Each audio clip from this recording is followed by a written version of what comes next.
At my wedding, my wife's family mocked my mom in front of 201 people, then said to one of the guests, "That's not a mother. That's a mistake in a dress." My fiancé laughed. I didn't. I got up and called off the wedding in front of everyone. Then I did this. The next day, their world collapsed because my name is Dylan. I'm 31, a stockbroker, the eldest son of a nurse who worked night shifts and a mechanic who taught me how to read numbers like a second language. I don't drink before noon. I check futures before coffee. I can quote earnings calls like song lyrics. People say I'm composed. That day, I wasn't. It was my wedding day. Black tux, slim tie, cufflinks from my dad's old toolbox. Little chrome discs polished so clean you could see the ceiling lights in them. My mom sat in the front row in a navy dress she'd saved up for, smoothing the skirt with hands that have lifted more patience than I can count. She looked nervous and proud at the same time. I kept looking at her to steady myself. A server brushed past with a tray of champagne. Laughter rolled from the cluster of my fiancé's family near the aisle. I heard the laugh I knew too well. High and sharp, her mother's, and then the words, clear as a bell cutting through the violin music warming up. "Look at that one," her aunt said, not bothering to lower her voice. "That's not a mother. That's a mistake in a dress." My spine went cold. I turned. They weren't whispering. They weren't even pretending. My fiancée, Lana, was with them. She pressed her lips together like she was trying not to laugh, then actually laughed. A quick, bright burst, like someone popping a balloon. My mom heard. I watched the smile slip, the corners sink. She looked down, like maybe the fabric could swallow her. I didn't think. I moved. The wedding planner's face blurred. The violinist stopped mid-note. I took the microphone from the DJ with a calm I didn't feel. I could hear my own breath in the speakers. "Hey," I said. "Before we start, I need to say something." 201 heads turned. Linen rustled. Lana's father folded his arms like a referee who'd been waiting for a foul. I looked at my mom, then at Lana. "If you can laugh when someone calls my mother a mistake, you don't get to be my wife." Lana's smile fell so fast, it looked rehearsed in reverse. Her mother hissed, "Don't be dramatic." I set the mic on the table, the thud echoing. "This isn't drama. It's a boundary." I took off the ring I hadn't yet placed and put it next to the mic. "Ceremony's off." Someone gasped. Someone clapped once and stopped. The violinist cleared his throat. My mom covered her mouth with both hands. The room tilted and went quiet. I walked toward the exit, past centerpieces we'd argued about, past the cake I'd paid for, past faces that would become stories. Lana said, to the room more than to me, "He's overreacting. He'll come back." I didn't. I opened the door. Cool air, an empty hallway. The smell of kitchen garlic and fresh flowers hit me at once. I kept walking. My phone buzzed in my pocket. Group chat lit up. My head was buzzing louder. I didn't check any messages. I found a quiet service corridor and leaned my forehead to the cool wall tile. I thought about my mom's hands. I thought about every overtime shift. I thought about a laugh like a match head. Then I thought about money. Not because it was first, but because it's how people tell you who they are. I met Lana 3 years ago when her startup wanted me to advise on a friend and family round. She liked that I knew what a COV-like clause was and that my shirts didn't wrinkle when I took my jacket off. I liked that she was fast to text, fast to laugh, fast to plan a future like ordering tapas. One of everything, we'll figure it out. Her family was different. Loud dinners. Opinions like salvos. Jokes that were just jokes until you asked them to stop. It was a culture of, we say everything to your face, which meant they said whatever hurt and called it honesty. The first time Lana's mother met my mom, she said, "You work nights?" How quaint. Then she winked at me. I told myself it was tone deafness, not malice. That becomes a habit. You start sanding the edges off people until they fit the picture you've already hung on the wall. I paid for things because I could. The venue deposit. The photographer. The florist who only took meetings at 6 a.m. on Tuesdays. Lana and I agreed we'd keep finances separate until after the wedding. Still, my card ended up on everything. I didn't mind. Love makes you generous. It also makes you slow to take inventory. There were little red flags that looked beige in the right light. Her brother asked me, at Thanksgiving, if I could park 10 grand in my account for a day or two because his limit was being weird. When I said no, he laughed like I'd told a joke and said, "You're the Wall Street guy? Move some numbers." Lana smoothed it over. He's kidding. He wasn't. Her dad liked to make speeches about how real men provide, and family is an ecosystem. Every speech ended with him handing me the check at dinner, not for me to sign, but to put my card down. The first time, it felt like acceptance.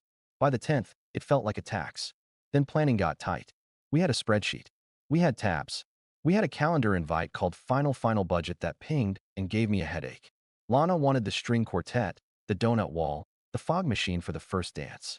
I wanted to get married without a loan. We compromised by me paying and calling it a team effort. My mom kept quiet. She'd show up to fittings with granola bars and safety pins, take up the pins that were too long, sit on a bench in department store lighting, and say everything looked beautiful.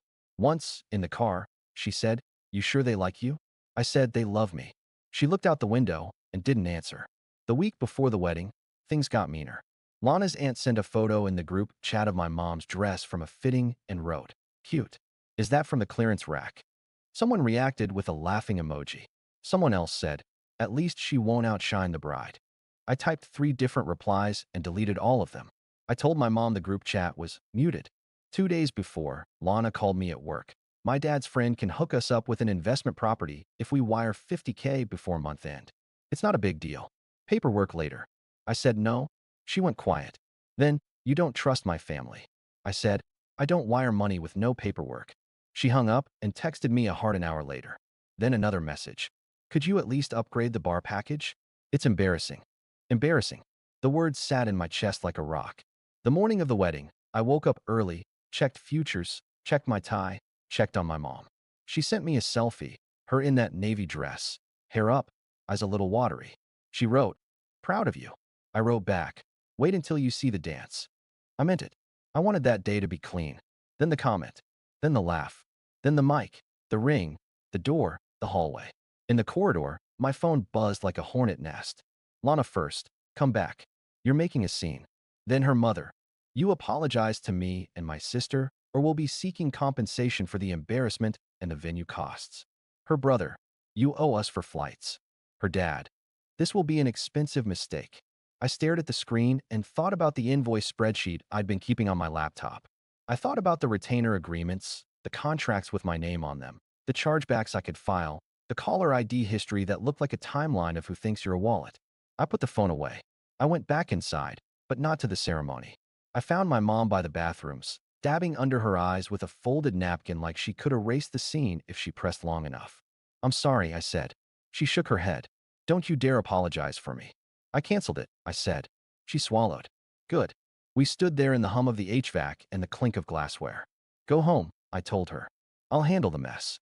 My mom squeezed my hand. "It's not a mess. It's a beginning." I nodded, not believing it yet. Then I started making calls. The point wasn't the insult. It was the laugh. The point wasn't the money. It was the math of respect. I called the venue manager first. "Contract holder is me," I said. "Ceremony is canceled. Please hold any refunds for the card on file. We'll need to itemize damages." I emailed him from my phone standing in a stairwell with a mop bucket and a stack of folded linens. I attached receipts. I attached screenshots. People act different when you have your paperwork ready. Then I called the photographer. Per Clause 7B, deliver only the images of my side and neutral shots. Do not distribute a gallery link to the bride's family. I'll pay the balance now. I paid. I called the florist. Pick up the arch at 5 p.m. and send me the fee schedule for restocking. Do not release anything to anyone without my written approval. I called my bank. Flag any charges from vendors not on this list. Decline additional bar upgrades requested today. I called my apartment building. Please add my mother to the guest list. She's staying with me. Between calls, I walked back through the ballroom. People had scattered into groups. Whispers. Lana was at the head table with her parents, fingers flying over her phone. Her mother saw me and stood like she'd been waiting to pounce. "You humiliated us," she said. "You humiliated my mother," I said. "It was a joke." "No," I said. "A joke lands on yourself. An insult lands on someone else." Lana said, "Dylan, can we talk alone?" Her voice went soft, a tone I'd seen turn knives into spoons with servers and clerks. "In a minute," I said. "First, your mother needs to apologize to mine." Her mother laughed without humor. "We don't apologize for jokes." "Then you don't get access to anything I paid for," I said. "Bar, DJ, bus. Nothing. This event is over." Her dad stepped in, jaw tight. "Son, I'm not your son." My voice was even. "And for the record, the deposits are mine. The contracts are mine. And the card is mine." He blustered something about reputations. I didn't hear the rest because a server tugged my sleeve. "The DJ wants to know if he should keep the equipment." "Pack it up," I said. Lana grabbed my arm. If you walk out, nobody will ever forget it. If I stay, I said, I'll forget myself. That was the breaking point. Not because it was loud, but because it was quiet. I set the rules down like you set down a plate so it doesn't break. And I walked away for the last time. In the parking lot, a groomsman asked if I was okay. I said, not yet. He offered a ride. I said, I drove. I watched a white limousine pull up, stop, idle, then turn around. The driver got my text. One less thing for them to weaponize. I got in my car, closed the door, and let the silence be heavy. Then I drove home to set the rest in motion. People think aftermath is fireworks and sirens. It's actually passwords, PDFs, and the ping of emails going exactly where you'd planned. I sat at my desk, tie loosened, jacket on the back of the chair, and got to work. First, money. I closed the joint wedding account we'd never really used except for show. Balance, 12 cents and a feeling. I filed chargebacks on any last-minute upgrades that had hit my card since Thursday. 2 had. Both requested from a tablet the venue keeps behind the bar. Easy to prove, easier to reverse. I sent the screenshots to my bank's concierge team with a short note. Unauthorized by cardholder. Wedding canceled due to defamation of family member. Supporting documentation attached. Dry words with a sharp edge. Second, contracts. I sent a formal notice to the venue citing the clause that transfers control to the payer in cases of event cancellation. I CC'd my attorney. I CC'd Lana, not to taunt, but to timestamp. You learn in markets that timing beats noise. Third, narrative. I'm not a poster. I don't live in public. But I also wasn't going to let a single group chat recycle me into the villain of a story I paid for. I wrote exactly 3 sentences in the family thread that had been blowing up all afternoon. Event is canceled. An apology to my mother was requested and refused. Refunds, were due, will be handled by me as the contract holder. I disabled replies. I left the chat. The silence felt like moving out of a house while everyone was still sleeping. My phone lit up with Lana's name, then her mother's, then a string of unknown numbers, then a text from her brother. You're done. People will hear about this. Let them, I thought, and opened my email instead. There's an unromantic folder on my desktop called Wedding Docs. Another called Lana Family. I didn't make the second one on purpose. It had grown over time, screenshots of jokes, invoices I hadn't meant to keep, a PDF of a loan agreement her dad sent me once with my name typed into a signature block without permission. There was also a photo. My mom sitting on a bench outside a bridal boutique while Lana and her mother posed in a mirror, cropped to exclude her. I'm not a revenge guy, but I am a boundary guy. Boundaries without enforcement are wishes. So I enforced mine with paper. I drafted a letter. Simple, professional, boring on purpose. To whom it may concern, due to slander directed at my mother at a public event on date, I have canceled the ceremony. As contract holder and payer on accounts list, I will coordinate refunds directly. Do not contact my mother. Any further communication should be directed to my counsel at email. I attached a separate letter for the loan agreement, notifying them that any signature used without consent constituted fraud and that any attempt to submit it would be met with immediate legal action. I CC'd the family lawyer whose card I'd been handed at a barbecue with a wink. Send, send, send. Then I did what most people forget is an option. I took care of my mother first. I ordered her dinner delivered from the place she likes. Lemon chicken, extra sauce. I texted, eat, hydrate. We'll watch the dumb singing show at 8. She sent a heart and nothing else. That said enough. By 7 p.m., I had 8 voicemails. I listened to the first 2. Lana, if you don't come back and fix this, no one will ever work with you again. Work with me. As if weddings are networking events and my mother is a prop. Delete. Her mother. You will reimburse us for our humiliation. We have receipts. I smiled at that one. Me too. I said to my empty apartment and dragged the folder called receipts onto the external drive I keep for things I never want to lose. By 9 p.m., new email started. The venue. Per your notice, we've halted all service and are preparing a reconciliation. The DJ, equipment retrieved. Invoice attached. The florist, we've restocked the arch at a partial credit. Statement attached. The photographer, here's the download link to the RAWs you requested. I will not share with third parties. A weight I hadn't named started to lift. You don't notice how heavy some people are until they're not sitting on your chest anymore. At 10 p.m., my doorbell rang. I checked the camera. 2 men I didn't recognize. Suits too shiny. I didn't open it. They left a manila envelope wedged between my door and the frame. Inside, A letter on a template I could have drafted in my sleep. We represent the family of Lana. Your conduct today inflicted reputational harm and financial loss. You are hereby demanded to compensate the following. They'd itemized flights, a hotel block they had not paid for, a hair/makeup deposit, emotional distress, my favorite, always hard to audit. At the end, a demand for $75,000. I wrote a number on the top of the letter, $0. Then I wrote another, the actual total I had paid to date. Venue, DJ, band deposit, florist, rentals, transportation, the cake, the tuxes I'd bought outright because their rental plan was a mess. It was higher than $75,000. It was a number that had felt romantic and now felt informative. At midnight, my mom called. I can't sleep, she said. Me neither, I said. Can I say something? Always. I didn't raise you to be a doormat. You did right. Her voice wobbled. I'm sorry your day was like that. Me too, I said, and stared at the ceiling. But it's still my day. Then keep it, baby, she said. Don't give them the rest of it. I turned off the phone. I turned on the dumb singing show. I watched people in sequins sing songs about surviving the storm. I laughed once, a real laugh, when a judge cried at a key change. Then I fell asleep on the couch in my tucked shirt, tie undone, ring box on the coffee table, like a paperweight holding down a life I wasn't going to live. Morning came like it always does. Unremarkable, merciless, clarifying. I made coffee. The grind sounded like rain on a tin roof. I opened my email. There were 3 messages that mattered. 1. From my bank. Chargebacks approved. Temporary credits issued. 2. From the venue. Per your contract rights, we are returning the balance, after fees, to the card on file. We will note that the event was canceled by the payer due to harassment of a guest. We will not provide statements to third parties. 3.